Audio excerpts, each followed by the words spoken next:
You're listening to the E.I.T.H.R podcast with your host, D.Cal.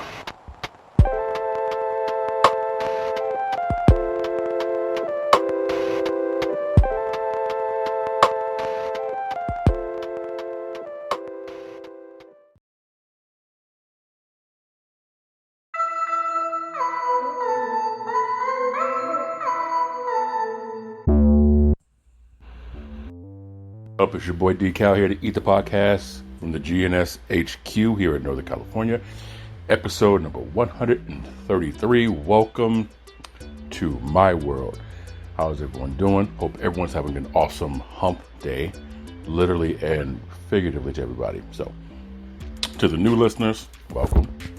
Returning people, welcome back. So, the E.I.T.H.R podcast, Elephant in the Room, where we talk about and have a discussion about topics and issues that are usually difficult to have with people, your peers, because most folks tend to be short-sighted. So we look at things from a multitude of perspectives and different angles. So even if you choose to continue not agreeing, hopefully you'll be a little bit more open to learning what you're disagreeing with. So kind of get things cracking. Social media, you can follow us on Instagram, and you can also follow me on Twitter. The handle is the same, the E.I.T.H.R, T-H-E. E.I.T.H.R. You could hit us up on the podcast phone number, 916-282-9372. If you have, which most of you probably do, YouTube, for any missed of the episodes we've done in the past, you can go to YouTube and just search for the parent company, which is at the GNS Inc. All one word, T-H-E-G-N-S-I-N-C. And you can go ahead and check out the catalog of the library that we have previously recorded. As you guys already know, we have a TV channel, which is gnesetv.com. It's a free subscription. Go ahead and check that out. Pass the word. Much appreciated. So today's going to be a really quick episode. I was speaking to one of the, I guess you can say, business partner, even though the business idea is kind of put on hold temporarily. But I want to give a shout out to, I want to get the handle to Sarah, and you guys can go ahead and follow her at her handle, which is Driving with a Purpose. So it's driving_with_a_purpose. Go ahead and hit up her YouTube page. Show her some love. So she hit me up with an idea. I'm sorry, it's not driving with a purpose. Delivering with a purpose. I apologize. I was close. So it's delivering_with_a_purpose. I was close. So I knew she drives, so that's what threw me off. So delivering with a purpose. Hit me with a very interesting thing to talk about today on what does it mean Wednesday. So we're going to get into that. But before we do that, kind of keep the tradition going where we do shout outs and we do inspirational, motivational. So for the shout out, what I want to do is give a shout out to everybody, back to school teachers, to the students. Welcome to the real world. I know a lot of you guys, kind of miss summer just a little bit. I do want to give a shout out to Maui, Hawaii, for the recovery. I know we talked about my theory on what's going on out there last episode, but I still, want to show some support for them. So I want to make sure that, they not forgotten. So that's that. Inspirational, motivational, right quick. So this is something we just posted on the social media page. You're more than welcome to go there and check it out. And it reads something like this. And I quote, "The thing you're most afraid to do is the thing you should do." Now, I know there's going to be some trolls who take that out of context. I know there's going to be some people who, can't necessarily figure out what it is that means. Simple. Whatever you have in mind that you want to achieve and you're hesitant, that's probably what you need to do. Right? And the fear or the uncertainty of the outcome is probably what's disabling you from being successful at it.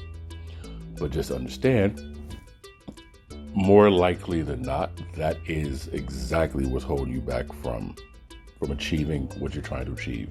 Whether it's that moment, for that day, for that week, for that month, for that year, for that goal that you're trying to knock out. So keep that in mind, man. Whatever it is that you're afraid to do, that's exactly what it is you need to do. And I said this in the previous episode too. Most of the time, people think certain things are a little too difficult until they achieve it. Then once it's achieved, they realize that the shit really wasn't that bad. It was more of a mental block, if anything. And most of the time, it is the fear of the uncertainty. And I said this before, and I'll say it again. Sometimes what we do is we settle for a known hell versus an unknown heaven. So we do that. So what we're going to do is we're going to get into this. What does it mean Wednesday? For as the term work hard pays off. Is that a scam?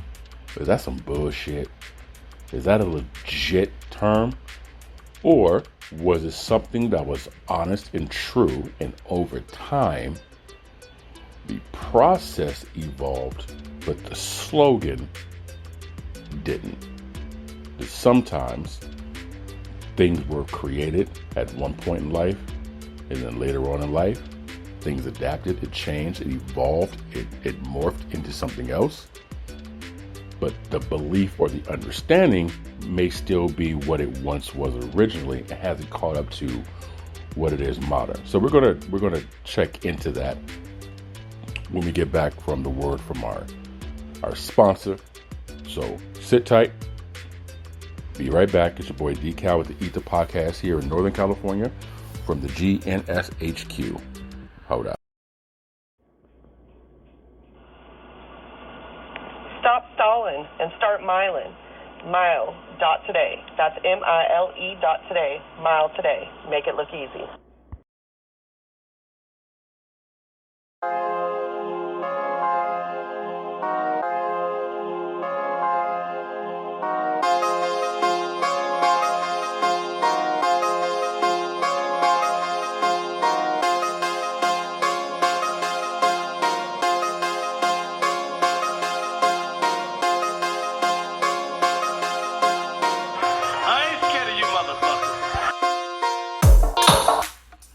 What up? And we back. Yo, real quick. I do want to give some love real quick to radio personality here in the Sacramento area. So growing up in the Bay Area, in the East Bay Area, it was a boatload of diversity amongst any and everything, right? So I've learned to be not just diverse with people in different cultures or whatnot, but I've also learned to be, very diverse with my music. Some of you may not know, hell, some of you probably don't believe, whether it's by choice or just ignorance or whatever.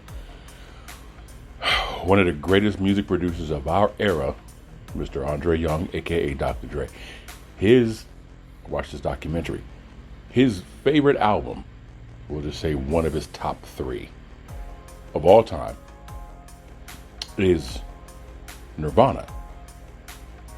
His favorite album. I make mention because Dre's known for his hip hop production. Most people don't understand, choose to realize, or believe when he dips out of the hip hop rap world. He's produced music for other genres. I said all that to say this. There's a rock station here in Sacramento, 98 Rock. And if you're familiar with it, 98.5 FM is the station. I want to give a shout out to my people's Mickey on Middays. She's Monday through Friday, 10 a.m. to 2 p.m. And so she, I hit her up on Twitter for my personal account. Showed her some things, tweeted some things, X tweet, whatever. You know what the fuck I'm talking about. And, she, gave some shout out. She showed some love on the radio. So I just want to go ahead and reciprocate that by showing some love on the E.I.T.H.R podcast for Mickey on middays. And again, if you have the Odyssey app, go to 98.5 for Sacramento. It's probably Sax 98 Rocks. That's the Twitter account. 10 a.m., 2 p.m., Monday through Friday. And that's 10 a.m., 2 p.m. Pacific Standard Time. Rock music. So, and I've also learned when you listen to different tastes in music and different tastes in art, it literally, hold your brain because I'm about to blow it, opens you up to a whole different sphere of people, culture, and ways of thinking. It's kind of wild. And I was also watching this video, the TikTok with David Grohl, who is the ex-drummer in Nirvana, and he's also lead singer for the group Foo Fighters. He was in the studio with Pharrell, and he was telling Pharrell where he got his drum style from.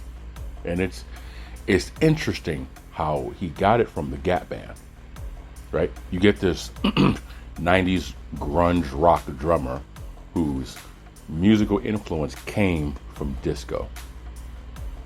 It's kind of interesting. And a lot of people and this is going to be a different topic on another day, but a lot of people tend to group based on how you look, how you dress, how you carry yourself, with the genre of music it is believed you listen to.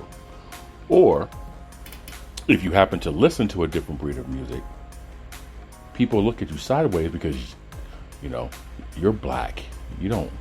Why you listen to rock? Or you're white.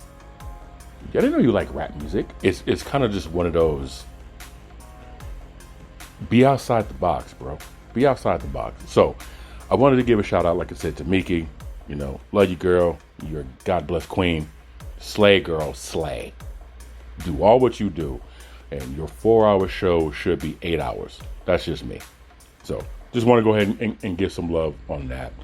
So we're gonna move on to the topic at hand.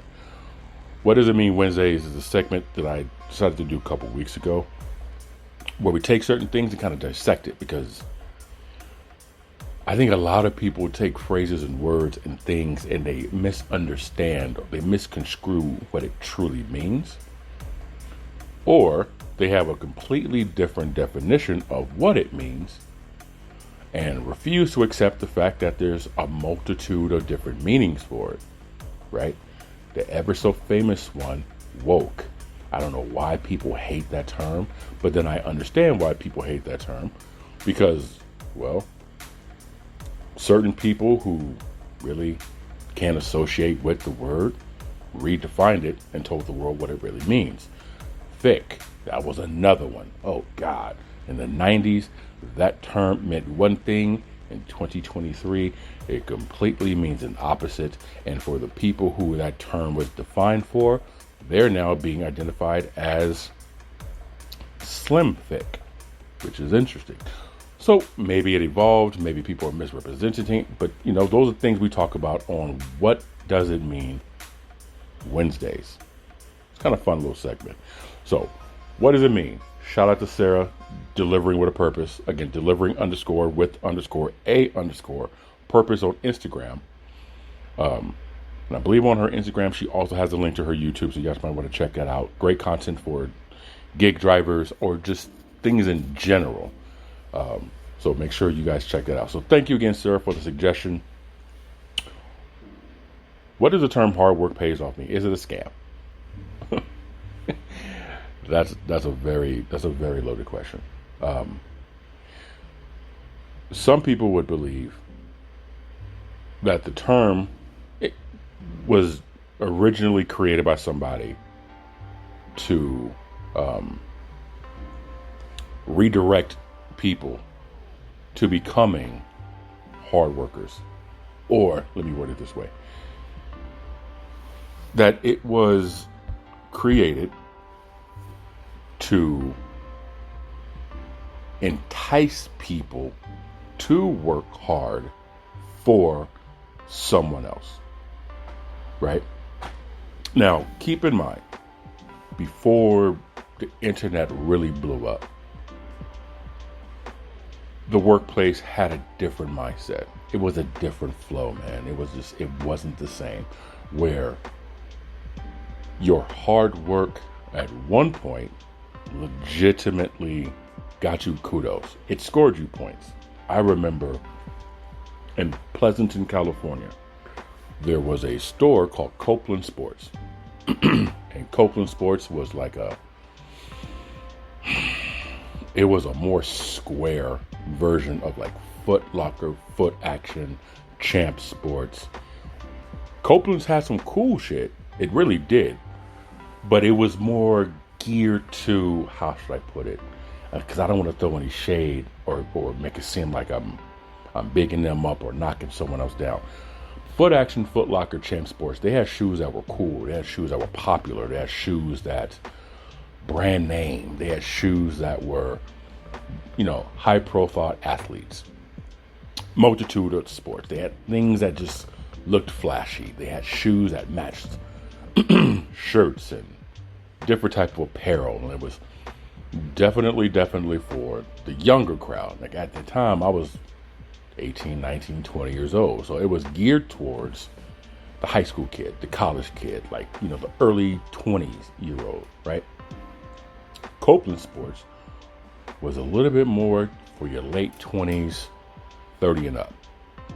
It was more, God, this is going to sound bad, and I don't want it to be perceived as the way it sounds, but it was more for your sophisticated type of clientele.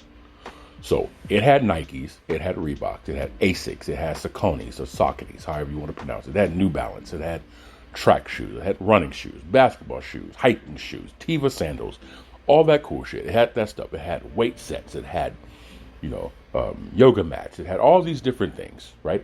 But it was more geared towards your 30 and up, 25 and up. So it was more for the established person who didn't necessarily want something that was flashy, but they wanted something that was quality, for lack of a better term. And so, working during that era, your managers were on the sales floor with you. There was no internet, so a lot of things were done by hand, paperwork, printing, faxing, maybe possibly emailing. There was more of a paper trail than there was digital footprint. So cell phones were not allowed on the sales floor. Matter of fact, if you got caught with your cell phone, you had to put it away, like in your locker in the break room. Getting caught with your cell phone was a disciplinary consequence. Like it was not allowed, even if it was slow, because the thought process back then, there's always something to do. And if you look like you were bored, oh boy, your manager found something for you to do. Always. Because the perception back then was the consumer, it gave off the impression you're busy, you're productive, you're always doing something. Again, the mindset was a little bit different 20, 30 years ago than it was today. But back then, if you looked like you were just slacking, leaning on the counter, on your cell phone, not doing anything at all, it kind of gave a very negative perspective to whoever was outside the mall looking into your store. You didn't look busy. So it kind of gave some people the impression, I don't want to go in there, they're not busy. Meaning, no one likes that. No one's buying from there. But if you were, acting, sweeping, dusting, reorganizing, you looked busy. You looked like you were working. You looked, I don't want to say sophisticated because that's not the right word, but you look engaged. You look like you knew what you were doing because you were doing something. You didn't look so lost. So management would always see things like that, especially if they were there. You had to be doing something. You're getting paid to do something. You're not getting paid to stand around. So it was a different work ethic. When the manager wasn't around, this is kind of where the definition of integrity comes into play. Doing the right thing even when no one's around and no one's seeing you. That's what integrity is. And there used to be a time where managers would kind of pop up on their day off, whether they were shopping in the mall, shopping in the area, just wanted to come by the store to check up on the store. Managers would, they pull up. It wasn't uncommon to make sure that you're doing what you're supposed to be doing. Because their supervisors, the last thing they wanted was for their superiors to come by the store and see you guys bullshitting. Because then it made the manager look like you're not running a tight ship. So it was a lot of overseeing, right? But with all that said, once you got the reputation of being a hard worker, that gave you, full marks when it came towards to your review. 30, 60, 90-day review, 120-day review, 6-month review, annual review, depending on who you worked for and what their system was. And that kind of determined how much you got a pay raise. That determined if you got called when they were short-staffed. That determined if your requests were granted for days off or switch shifts or whatever. Because if you worked hard, you kind of got those, I don't want to say perks, but you got those wishes. You got those requests granted. So, and it was a different standard, right? The standard was completely different because then you expected certain things from your management because they expected certain things from you. And I know with the management that I have at Copeland Sports, man, Mr. James Dyer, he and Darren Daly, they huge responsibility for the type of supervisor manager I developed into being was because of that work ethic. It taught me customer service. It taught me how to be attentive. It taught me to, and this is something piss poor people do in retail now. When a customer walks into your store or a customer walks into your area or they walk into your zone, nowadays people get overlooked, they get ignored. It's almost like they get avoided. The culture, the standard, the bar that was set back then, it didn't matter if I was helping somebody. If I saw someone standing there looking around, it's like, hey, have you been helped? Whatever the response was. Okay, cool. Just give me one quick second. Let me help this customer quick and I'll be right back with you. Lickety split. Don't even trip. Right? Or if it was a quick response, I can tell them en route to my customer. Matter of fact, it was very common for a sales associate to be able to help multiple people at once. And the consumer understood, Decal's helping this woman right here with a pair of shoes. He's answering my question about these shoes. And there's another person right here waiting to get into the fitting room. All three customers knew all three needed help. And they all kind of understood the pecking order. The woman who I was already helping is getting the primary help. The person who came up second is getting the question answered. The person who came up third, they knew they had to wait for these two to allow me to have a break to help them. It really wasn't uncommon. Nowadays, you have to wait for the sales associate to get off their damn phone to answer your question about something that they're going to look up on their phone to answer, which is stupid.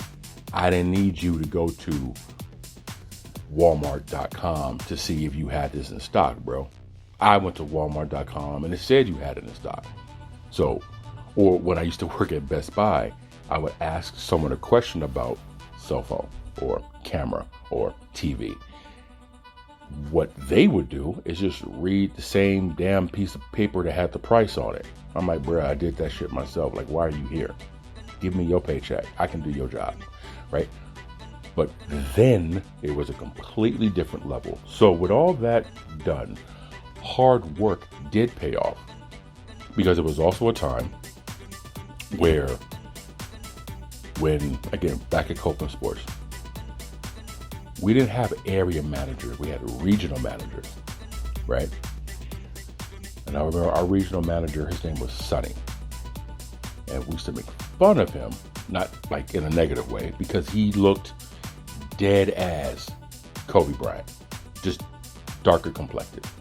And I remember when the Kobe Bryants came out, and I was in Emeryville at that Copeland Sports, which is now, I can't think of what store it is right now. But if you are familiar with Emeryville, it's right there where the Starbucks and the Circuit City used to be, in the Powell Plaza, right?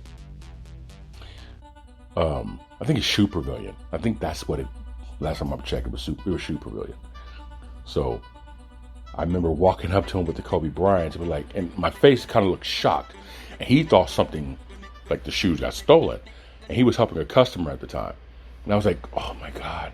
And he was like, and his eyes kind of got wide, like, what? I was like, looked at the box, because it had Kobe Bryant's face on the top of the box. And I said, do you mind if I get your autograph? And he was kind of half a second. He didn't figure it. And he immediately knew. Didn't even look at the box, because he knew exactly what the fuck I was talking about. The customer damn near had a heart attack laughing, because they saw the box. And they had a little brief conversation, like, you do look like the guy in the box. Like, that is kind of fun. He's like, I get that shit so often. He gets on my nerves with that. The point of me bringing Sonny up was because when Sonny would come to the store and we were all doing our things, he would report back to James. James would get a report from Sonny, how his staff was. The better the report James got from his superior, the better it was for James to eventually get promoted once Sonny moved on, or if another area or a higher volume location came available. Because you gave a good impression with your work ethic, that would groom you to take a managerial position or supervisor position whenever it came available. Today's world, most supervisors and managers don't like employees outworking them for the fear you're going to take their job. Back then, managers wanted you to outwork them so you could take their job. Because the theory was, if Decal, if Sal, if Ron, if Heather, if they are doing their damn thing, and Sonny is telling me, you got 4 people who can replace you, that meant if you can run 4 or 5 different personalities who have the capability of managing or supervising 4 or 5 different locations, 1 location each, then you shouldn't have a problem in managing 4 or 5 locations alone as a regional. You see what I'm saying? It's the people under you were better than you, which made you look great. So you get promoted because you can train people to be your replacement. That was a good thing. Now it's frowned upon. So working hard is almost counterintuitive, because people don't want people taking their job, especially in today's world where jobs tend to be hard for some to find. 2, since everything is done digitally, hard work in the same frame is very hard to come by, because it's like now it's looking as if you're working harder than you should. You're working harder than you need to. Is the perspective, right? Now, depending on what the job is, that's just the rule. That's just what you can do. But depending on what the job is, people will look at you as if something's wrong with you because you're making it harder than it needs to be. It all depends on the ethic. So, in the gig world, It's very difficult to work hard and get it noticed, because the same relationship with superior and subordinate isn't the same. I'm not going to sit here and say it's good, it's bad. It's just not the same as it was. Obviously, shit evolved. So now things aren't really looked at based on your ethic. It's not your efforts. It's not looked at based on your demeanor. Everything's now looked at numbers, percentage rates, completion rate. Everything is numeric. That's how your effort, that's how your ethic, that's how your standard is looked at now, by numbers, right? So it's been brought to my attention that there are gig workers out there, not just one particular company, but there are gig workers out there who are working extremely hard. And whether the compensation is not what it should be, whether the treatment or the appreciation isn't what it should be, some people are now starting to work less harder and perceivably working smarter. I think, in my opinion, how you define smarter and how you define harder is very subjective, especially in today's world, right? Because somebody without information will argue with someone who created what they're arguing. It's very, very subjective, because everybody's opinion is right, no matter who it is. But now in the gig world, you have people like, for DoorDash, as an example, you have dashers who, let me kind of break it down for you this way. You have an acceptance rate and you have a completion rate. An acceptance rate is a percentage of how many orders you accept, right? DoorDash has this requirement of, if your acceptance rate is 70% or higher, you're viewed as what's called a top dasher. Supposedly get priority on orders and high-paying orders and a multitude of orders and orders that people claim to be good. Your completion rate is the percentage of how many of the orders you've completed, right? And in your Dasher app, those two percentages are supposedly based on the previous 100 deliveries you've made. And it's a constant running 100, right? Keep it simple. So when you have a top dasher, supposedly you get priority over some of the orders. Now there's some details that are rolling out with DoorDash when it comes to stuff like that, but we're going to keep that to a different conversation. We're going to keep this really, really simple right here. So when it comes to that kind of stuff, some dashers believe I'm at a certain tier, I deserve to be compensated a little bit more handsomely. I shouldn't have to worry about, or I shouldn't have to stress, I shouldn't even have to be bothered by. Then you have other dashers who are below that 70%.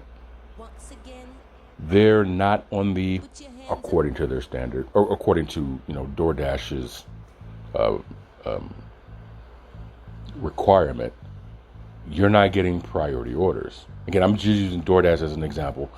I'm sure Uber has something very similar when it comes to ratings and how many rides you accept, how many rides you decline, how many rides you cancel, so on and so forth. And a lot of gig companies are doing this. I'm just using DoorDash for example. So if you are below that 70% threshold requirement, you're not a priority. Well, that means you kind of get the poo-poo orders, right? You get the $7.50 order that's 12 miles. That shit's stupid. That's not even attractive. So you get a bunch of those orders. So what some people are doing to work smarter is they will, there was this whole gimmick that I learned about not too long ago, where you let the timer, because it's like 30 seconds for the dasher to accept it or decline it. You let the timer run out, and then you switch your phone to airplane mode.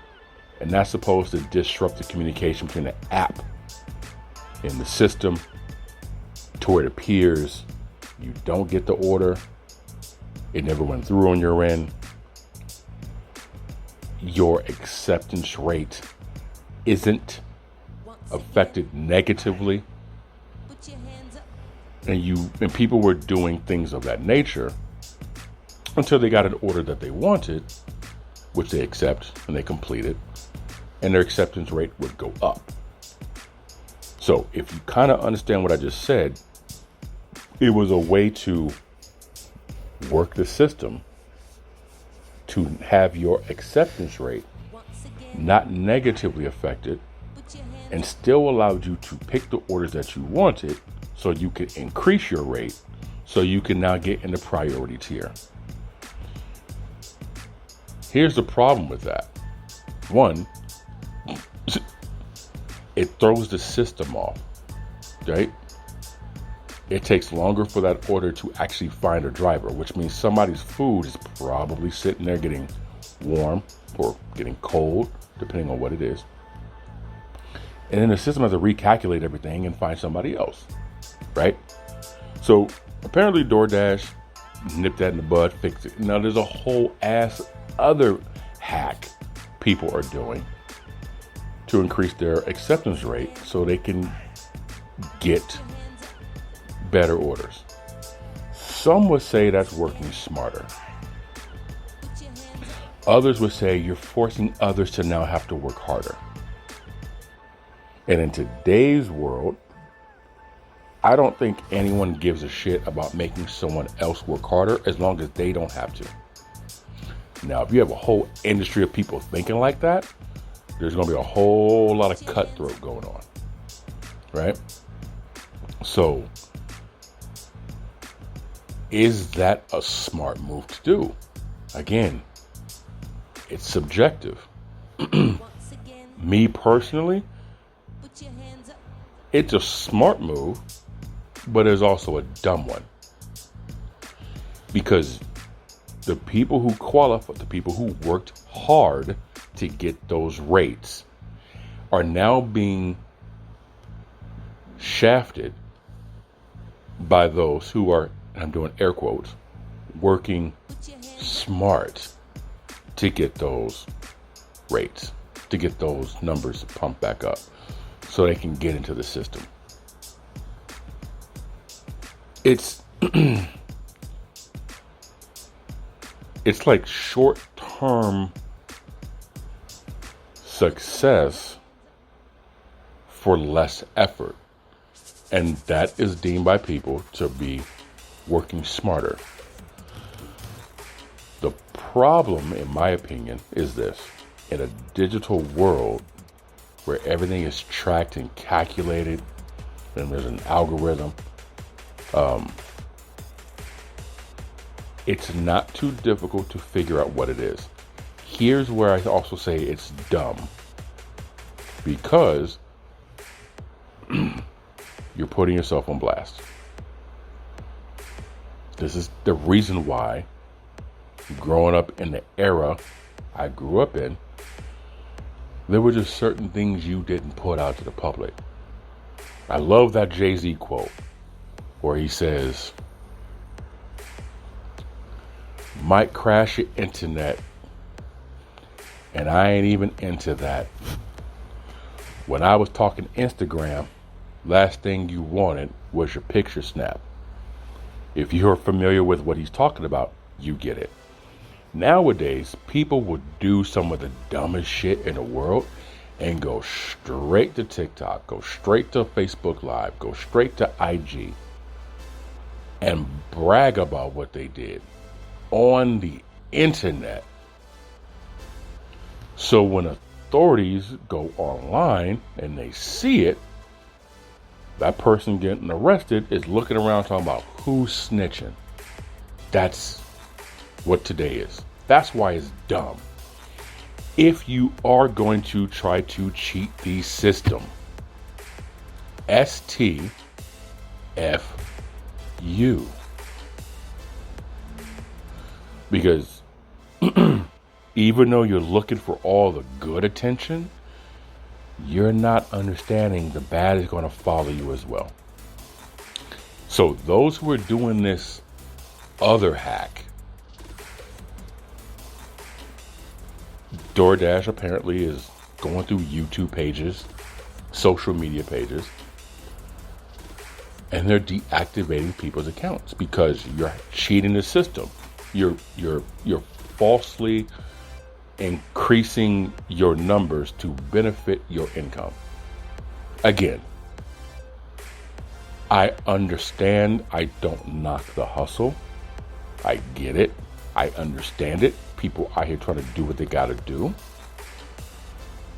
But now it's to the point where the system is probably getting thrown off so much. Those who worked hard to get it are now suffering and not making the money they once were. So my thing is this: work harder at working smarter, meaning go to busy areas. Go to busier areas. Understand when is the busy times for those areas, right? Do some recon. Okay, Labor Day weekend, or what weekend's coming? Labor Day, Memorial, you guys understand. So you got a weekend coming up, holiday. You know it's going to be busy. Go where there's lots of shops, there's lots of groceries, there's lots of restaurants. Post at a Starbucks. Bum some of their Wi-Fi until you get an order, right? Be strategic with it. If you get an order and it takes you someplace outside of your zone, again, I'm talking about door dashing, log out, log back in that zone, right? Try to work within the confines of the system in a smarter way. Gas prices. If you get an order and this order takes you from A to B and you get another one on the route, drop off the closest order and then the furthest order. Because you can jump a task and switch which order you're going to drop off, right? So that's that. But even in the regular workplace, because I'm talking to some people, and the politics inside of jobs sometimes fuck up the urge to want to work hard. Because you might get some people who are busting their ass. They come in sick. They come in sore. They come in with emotional damage from family member, from medical issues, whatever the case might possibly be. And you've been there for months, for years. No call-ins, no tardy, no none of that. Yet somebody doing half the job gets all the perks. You got to take in consideration there's always going to be work politics. Is that fun? Is that right? Absolutely no to both of them. But it exists. And so as an employer, you have to learn how to differentiate yourself from personal to professional. If you have a hard worker,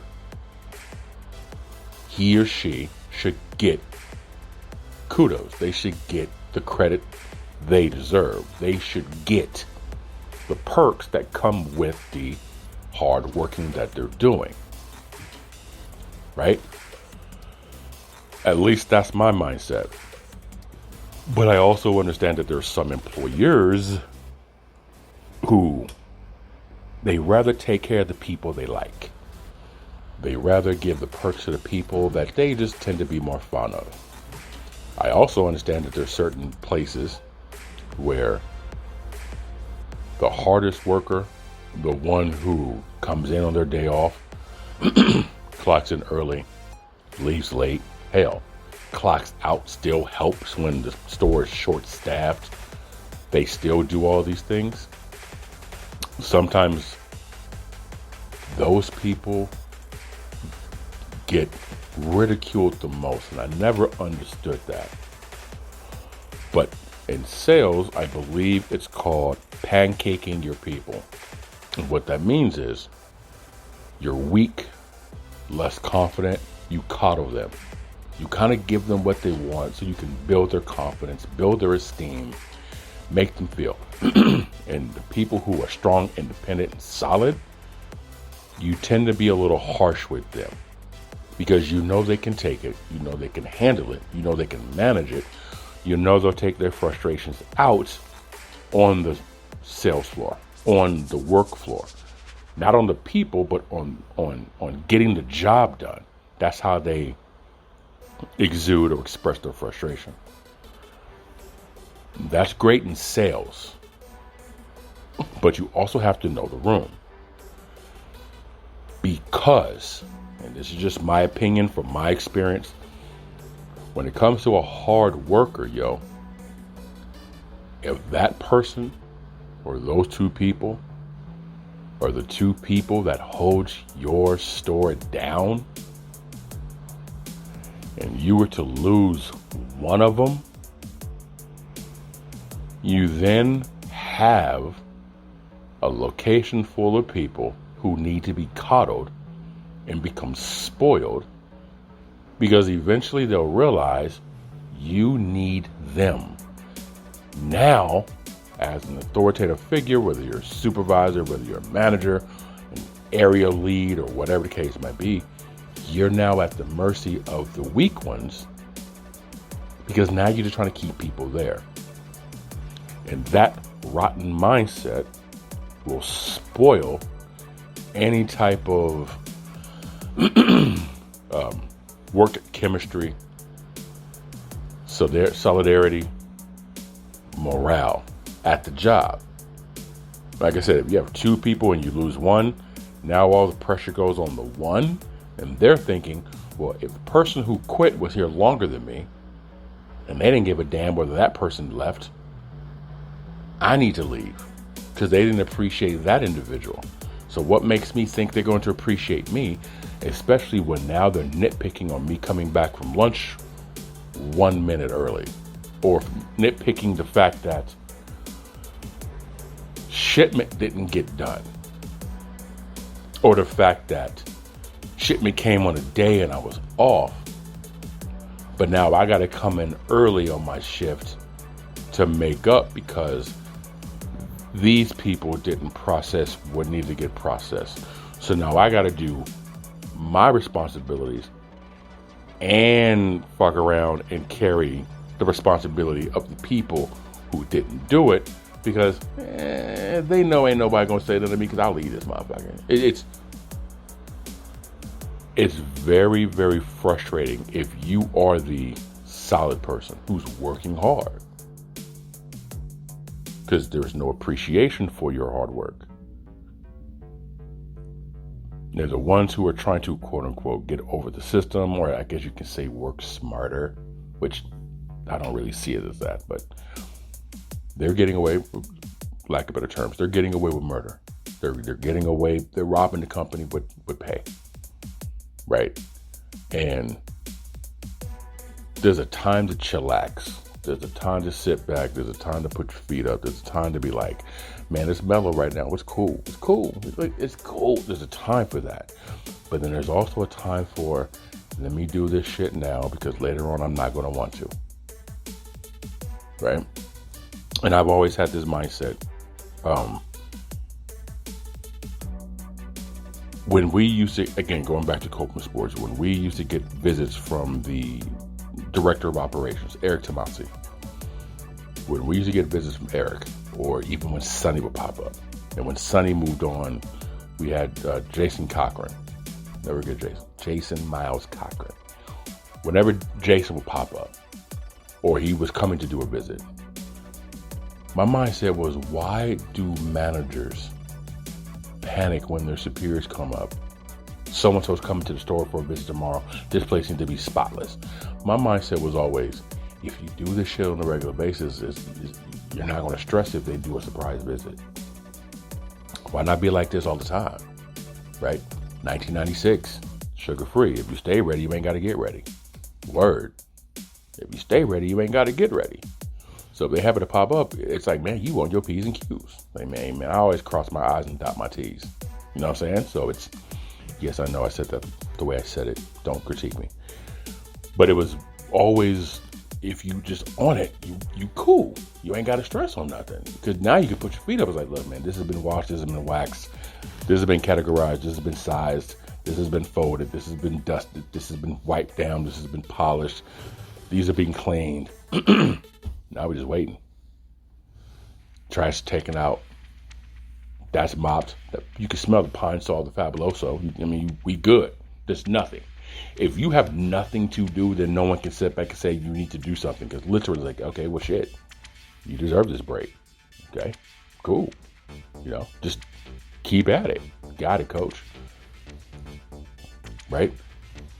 But when you have people who, I don't want to use the term lazy, but who just who choose to apply less effort, in today's world, those people aren't really bothered by supervisors. And I think the mindset is, we just want warm bodies here. We just need people to do something. And again, the problem with that is now all that responsibility falls on the shoulders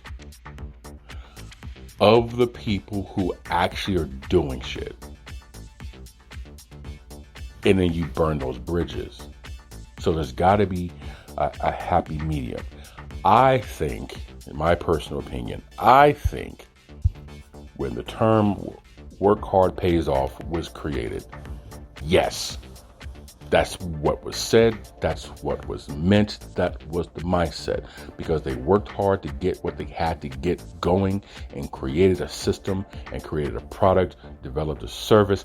That hard work paid off for those people, absolutely. Then it evolved to, okay, we are now going to have to work smarter, because working hard, bullshit. Why work hard when we can now work smart? Why do all of this at once when we can delegate it, right? Why lift this, pull this, push this, when I can create something that lifts for me, that pushes for me, that pulls for me? So it's like working harder at working smarter, or working smarter at working harder. That's kind of the mantra now, or should be. I feel that term is thrown around to people because it's kind of one of those things. This is what you say. We've always said this. We've always done this. This is just what it is. Hard work pays off, right? Because if hard work pays off, nobody would be 20, 30, 40 years at a job and not having some ownership in that job.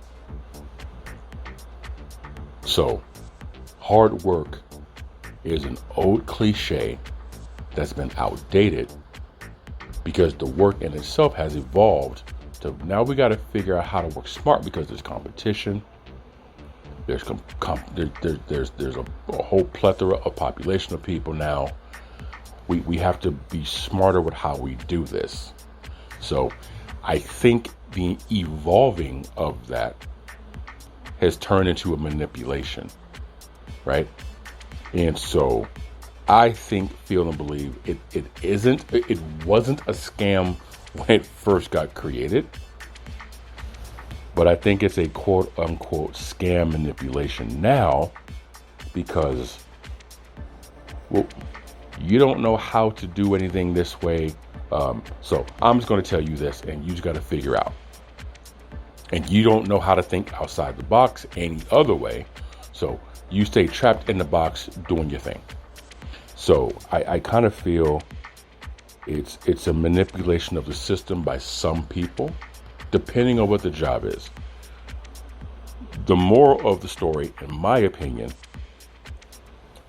people just need to learn how to appreciate your hard workers and encourage your weaker ones by showing them, listen, if you can do this, that, and the third, if you can bring this up to here and lower that down to there, here's what we can do for you when the dust settles and the smoke clears.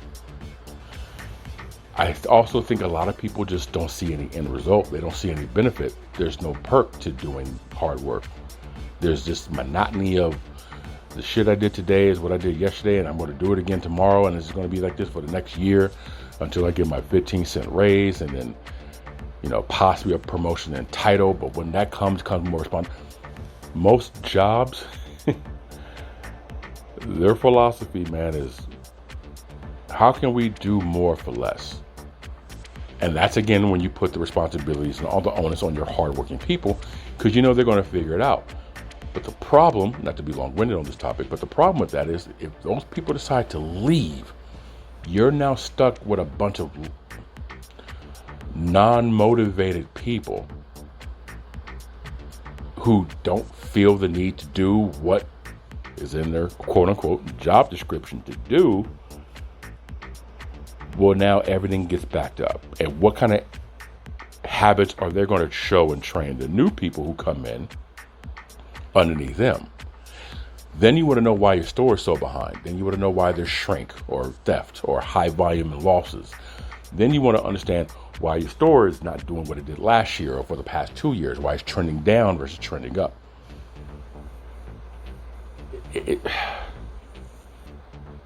Having worked in the retail store, having worked in retail, period, everybody, and again, you can call this whatever you want to, but empathy is going to get you far more success than apathy. The problem is apathy is such a contagious thing to have, because that means there's no hope or faith in anything changing for them, right? If you are a supervisor, you need to have empathy for your people and what he, she, or they are going through. Now, the flip side to that coin, if you are an employee, and this is very rare and uncommon for people to have, if you are an employee, you need to have some empathy for your supervisor. Because listen, growing up, I've always understood, everybody thinks their boss don't do shit. Everybody believes their boss doesn't do anything. If you got a boss, they don't do shit but sit in the office all day. If your boss has a boss, your boss believes that their boss don't do shit but travel all day. They believe their boss don't do shit but sit home all day. Everybody believes the person above them don't do anything because it all trickles downhill. You only see what you see. You don't see what they see. People need to have a little more apathy with your coworkers, supervisors. Have some apathy for your people that's on the floor doing fill in the blank. And I can tell you from experience, man, when your people see you on the floor busting your ass harder than them, that's going to do one of two things.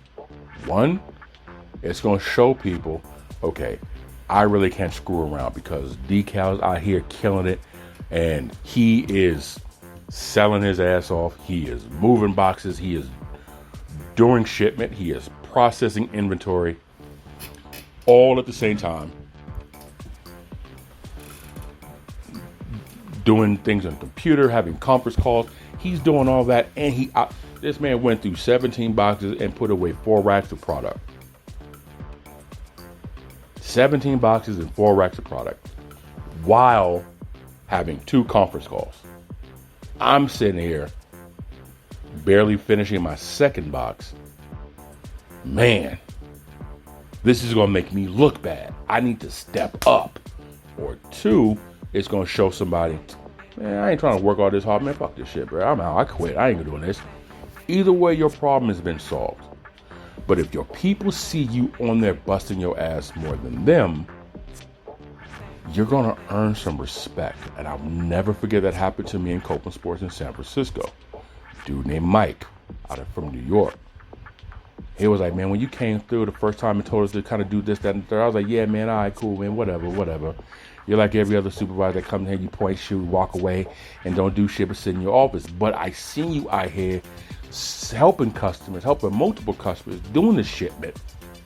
And you were here at 5 o'clock in the morning on a Wednesday, and here it is 6 o'clock in the evening, and you still putting stuff away and helping us with the sales floor. I'm like, yo, my man's actually, hear what I'm saying? I walk my talk. I just don't talk my walk. I don't tell you what you should do and don't do it.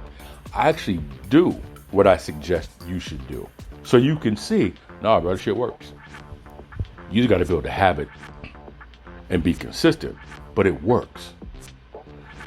If your people see you on the floor consistently, I'm not saying you got to be on the floor as much as them, because your position, your title, your responsibilities may not always allow you. But when they get backed up and they see you out there, I'm embellishing a little bit, but they see you out there sweating, breathing hard, hustling, you know, there's sweat and spit coming from your mouth because you're talking to everybody and moving and shaking and jutting. Your people gonna be like, okay, yo, dude, real. Okay, we can't slack, bro, because homie out here in Gators doing this, that, and the most. And because of him, because of her, we got everything done. Okay, we got to be on top of our A game. Right? I remember with Jason Cochran in San Francisco. Whenever he came through, that man was on the sales floor. In between, he would help us out. I will never forget one particular day. The store was on Market Street. What's the store there standing there? I want to say Old Navy. No, Old Navy's not it. It was like 4th and Market in San Francisco. That's where the location was. It was like in the sports equipment section, and Jason was walking by, and it was an older gentleman who said, "Excuse me, do you work here?" And I'll never forget, because Jason was like, he was focused, man. This man was strolling. He was just beelining wherever he was going. And it was funny because he kind of got startled and stopped a little bit, like did a stutter step, because he saw the customer. Like, yes, sir, what can I do for you? And the guy was asking him something about insoles because of his feet. And Jason, I mean, Jason, man, he probably took off his $600 Gucci shoes, right? Took his shoes off, I think it was his right shoe, and pulled his insole out and showed the customer, these are the insoles that I have. And I don't remember the conversation, I just remember the action and the gesture. But he was talking to the dude about insoles, and I think Jason had flat feet. Or he had a high arch. And so he was explaining to the customer what it was. And I remember, because I was on my way to go help somebody else myself. And I just remember, man, this dude is a regional manager. And he was regional managing from San Francisco, Sacramento, all the way to Southern California. Torrance, San Luis Obispo, all that. So he was traveling. But whenever I saw him on the floor, he was never foreign to helping a customer. And that kind of made me feel, well, shit, if the guy who's above the guy is doing it, I can't. Who am I to sit back and say, nah, I'm cool? Right? So that's me. And I remember there was this one dude, I want to say it was Jesse, who was more like, nah, man, I'm cool, bro. You know what I'm saying? I mean, I'll help who I help when I help them. It was kind of like one of those things. So you're going to get people who follow your lead. If you are an employee and you're slow, not mentally, but on the sales floor, it's no problem to go to your supervisor, to go to your manager, and be like, hey, do you guys need any help in there with anything? Now, certain employees will call you brown nosing. They'll say you're ass kissing. But it's your supervisor who determines how much of a paycheck you get, meaning a pay increase or a job loss. They determine your income. So you're not trying to be the teacher's pet. You're not trying to kiss anybody's ass. You're not trying to slob on their shroom. Use your imagination for that. What you're doing is taking initiative because you took care of your responsibility. You took care of everything you need to do. Now you're asking, hey, do you guys have anything you need to delegate to, I can knock out for y'all? It also, and most people won't see it this way, but having done it, I can tell you from experience, it also grooms you for, if you're looking to become one, the responsibilities and necessities it is to become a manager. Now you get to learn the ins and outs in the back end. So your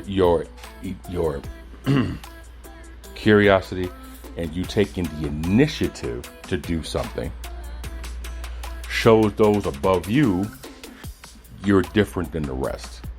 And I understand most people are tired because most people just simply are not motivated to do anything. They're not encouraged. They're not enticed. There's no incentive. I get it. But sometimes you got to create that shit for yourself. Sometimes you got to motivate yourself when there's nothing else to motivate you. Sometimes you got to incentivize yourself when there is no other incentive other than whatever you're being incentivized originally, right? So sometimes you just got to do that. So, everybody needs to have a little empathy. One of the issues I have with the gig economy, again, I said this a few minutes ago, everything is numbers. Everything is percentage. Everything is a ratio. There is no physically observation, no physical connection. There is no in person to experience, to understand. There is none of that, right? I feel when we get to the point where companies need to do that, and I said this in episodes a while ago, you're going to get companies who are going to spend hundreds of thousands, if not millions of dollars on customer service training for their people to bring it back to where the fuck it was in the 90s and before. Because people are not going to have any type of sense when it comes to helping a customer. One of my pet peeves is going someplace, asking a question, and the person in that department does not know. They go on their phone to Google, what is this? And I'm like, bruh, are you serious? But I remember working at Best Buy, which was so common, of taking someone out of their department and putting them in another department that they had no bit. If you are in TVs and DVRs, why the fuck they gonna put your ass in appliances? Management, and again, this is back when I understood apathy versus empathy. But the appearance was all the supervisors and managers did was stand around in that yellow circle, right, between the entrance and customer service, which is now like the Geek Squad. They all kind of congregated not too far from their offices and the break room. And whenever they got bombarded or whenever they saw customers or us blue shirts looking at them with the, hey, I'm going to need some help, never failed. Miraculously, they all got phone calls and they all had to go make it in the office or the break room. And you couldn't find them sons of bitches. And those offices had locks on them. So you needed a key to get in. It was like, you son of a bitch. But it was a very apathetic type of mindset because it's like, if you don't care, I don't care. Now, some of us took the initiative to learn what the appliances was or how the laptops worked or what the cell phone is. Sure, that's because you wanted to know to be better. But it was very few of us with that mindset, man. Some people just, again, you read the tab. That was it. It was such a horrible customer service experience. I think it's going to get worse because the information that people are going to find is the same information that's in the store. So now you're not only reading the tab that's in front of the product I'm asking you about. You went on your phone, on your website, or you Googled from your phone, and you just spat back to me the same shit that's in front. Like, why are you here? So it needs to be a little bit more initiative to do better. And again, if you're not inspired or motivated to do the shit, I get it. It's not going to fall for you. I get it. I understand it. But if you do want to learn how to become a better person or more knowledgeable about whatever it is you do, these suggestions of taking the initiative and having some empathy for the people around you or the people above you, people around you or the people below you, to understand what they got going on at home, what their commute was like, who they had to deal with on the sales floor. Do they have enough money to eat food? Do they have enough money for gas to get home? All these things affect the person's mindset because people in today have so much going on mentally, whether it's self-inflicted, poor balance, or just overwhelmed. That takes away from their focus in the job.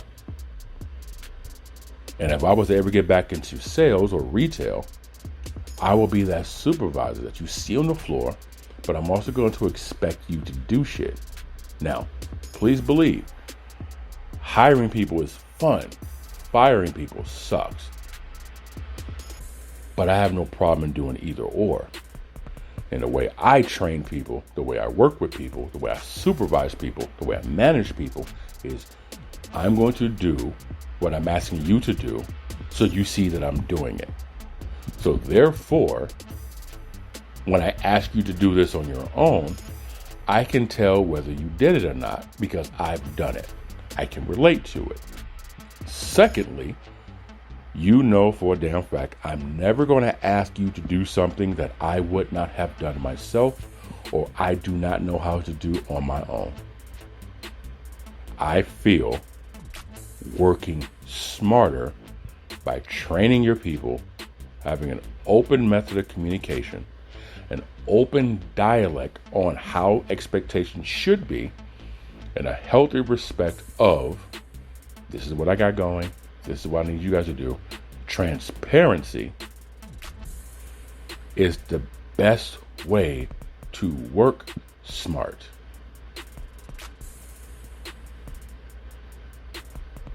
Most people are just working hard at doing that. They haven't figured that shit out. And I understand it's easier said than it is done. But again, it's perspective, right? Because if you know how to do everything and you don't show someone else how to do it, the expectations of them getting it, grasping it, and being able to succeed at it is extremely low. Extremely low. Also have empathy if you are an employee and your supervisor, which didn't come from the background you came from, didn't come from the same environment you came from a completely different business than what they're supervising. Have some empathy with that person because it ain't their fault they got hired. All they did was apply an interview. And they don't know that you've been trying to get that position for the past 2-3 years. They don't know. They didn't know you till they got on the floor. Have empathy with what they're going through because they're probably battling or struggling of there's probably somebody here who applied for this position for the past 2-3 years. They never got it. And here I am walking my sweet ass up in this bitch telling them what to do. It's a very slippery slope, but I feel, think, and believe that if people just develop those traits, we'll go from working smarter to work harder versus working harder and not smarter. That's just me. That's just my take. Anyway, goddamn, I knew I said it was going to be a quick second, and it wound up being a long ass second. So I apologize, but thank you for keeping me company. Much appreciated. The teacher is calling me right now, so I don't know what she wants. So, teacher, I'm live on doing the podcast, so you can be quiet and wait. I just took you off speakerphone, so if you want to say something, you can't say it now. It's your boy D.Cal for the E.I.T.H.R podcast. Follow us on social media at E.I.T.H.R, Instagram, Twitter, E.I.T.H.R. Make sure you sign up for GNSETV.com free subscription. I much appreciate that. You can also follow us on YouTube. Once again, go to youtube.com and then search for the parent company at THEGNSINC. Subscribe and you can see the whole library of 130 odd episodes. And you can comment on any of the episodes that you like. If you also download the Spreaker app, you can fill out a profile there and you can chat and communicate with me that way on any of the episodes that you see right there in the library. So I appreciate you guys' time. Thank you much for sharing it with me. And we'll be back next time for episode 134, the E.I.T.H.R podcast. Love you all. Much appreciated. Stay blessed. Now I got to have this teacher go back to Georgia because that's where she wants to go. Okay, bye.